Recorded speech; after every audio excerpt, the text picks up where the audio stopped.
Minister, just regarding the SPHE curriculum again, one of the things that was proposed in the draft was the teaching of people being privileged, the idea that if you're a white person, an Irish person, or a male, that you should recognise your privileged status in society. Is that something that you believe in as well? Do, for example, Irish people have inherent privilege?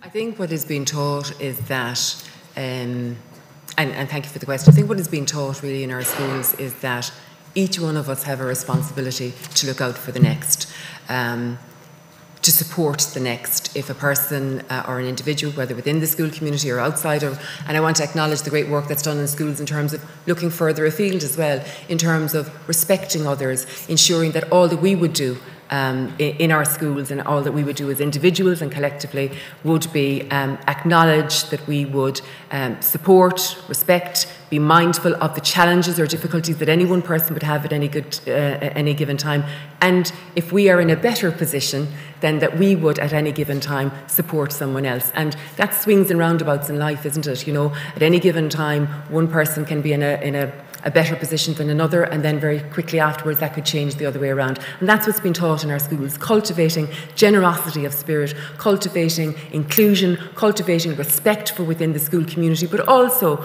ensuring that as citizens that they be active citizens where they proactively contribute to society and seek to do better for themselves, but to do better for wider society also. All of that's wonderful, and that sounds like a great thing to teach children, but the problem is you know yourself from the draft curriculum, it doesn't really say that. It says that children should recognize their privileged status specifically as a white person, an Irish person, or a male. It doesn't say that whoever you are, if you have advantages that other people don't have, you should help your fellow citizens who are less well off. It's specifically categorizing people by their nationality, their race, and their gender. Isn't that really inappropriate? Well, I think, and I suppose I'll only speak from my own experience in the classroom, which is more than 25 years of experience in the classroom. I'm really sorry. No, but you've asked me my opinion. But I'm really sorry, Minister, but I'm asking you about the draft curriculum. I'm not asking you about your... I respect you probably have a great experience in the classroom, and I appreciate that, but it's not relating to what I'm asking you. I'm asking you about this specific draft curriculum about the SPHE. Can we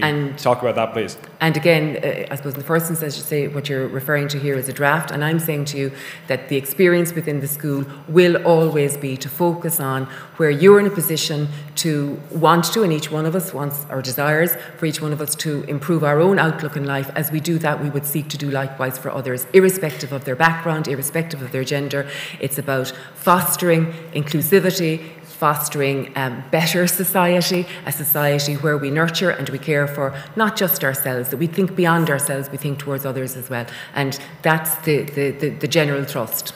But why doesn't the draft say that then? Well, as I say to you, it's a draft, and that's the general thrust of the general experience within a classroom.